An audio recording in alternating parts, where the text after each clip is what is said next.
அண்ணே என்னடா ஒரு முக்கியமான விஷயம். என்ன? காலை கொஞ்சம் கொடுங்க. இருக்கிற கால ஓண்ட கொடுத்துட்டு நான் முழுக்கட்டி நடைகிறதா வந்து சொல்றா.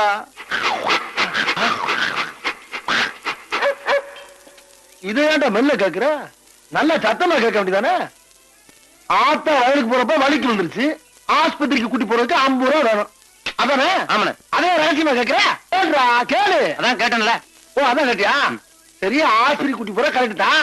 அந்த டாக்டர் மருந்து மாத்திரை எழுதி தருவார்ல, அதை வாங்குறதுக்கு பணம் வரும்ல, அதுக்கு எவ்வளவு வேணும்? கேளுடா கேளு கேளு. ஒரு 100 ரூபா. 100. சரி, அண்ணனுக்கு டீ சொல்லு, டீ சொல்லு. அண்ணனுக்கு டீ போடு. ஆமா, மருந்து மாத்திரை வாங்கிட்டா சரி.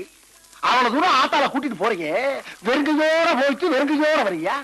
ஒரு பிஸ்கொட்டோ ஆரஞ்சோ ஆப்பிளோ சாத்துக்குடியோ வாழைப்பழமோ வாங்கி கொடுக்கணுமா இல்லையா? ஆமாண்ணே. அப்ப கேள்றா. யார்கிட்ட கேக்குற? அண்ணன் தானே கேக்குற. கேள்ற கேள்ற, கூச்சமா கேள்றா, சத்தமா கேள்றா. ஒரு 200 ரூபா கொடுங்க. அப்படி கேளு.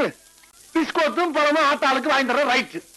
முடியாத ஆத்தால வீட்டுல ஒன்னாரு போட்டுவிட்டு ஒரு கறிக்கஞ்சி கிரிக்கஞ்சி ஆக்கி போட வேணாமா? ஆமாண்ணே. அப்ப 200 ரூபா கேக்குற. 200 ரூபா எப்படி பார்த்தா? பத்தாண்ணே. கேள்றா கேளு. அண்ணன் கிட்ட நிறைய பணம் இருக்கும் போல இருக்கே, லம்பா கேட்டுருவோம். ஒரு 500 ரூபாண்ணே. 500 ரூபாயா? அப்படி கேள்றா, அப்படி கேளு. ஒரு டீக்கு ஒரு சிகரெட்டுக்கு. டேய்,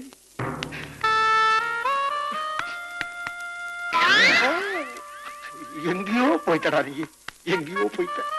என்னையும் மதிச்சு 1 ரூபா 2 ரூபா கிடையாதுடா, 500 ரூபா கேட்ட பத்தியா? பெருமையா இருக்குடா, ரொம்ப பெருமையா இருக்கு.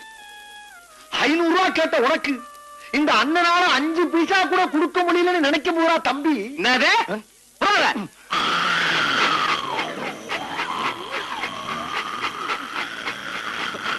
கீழே போப்பா. உழைச்சுக்கிறோம்டா.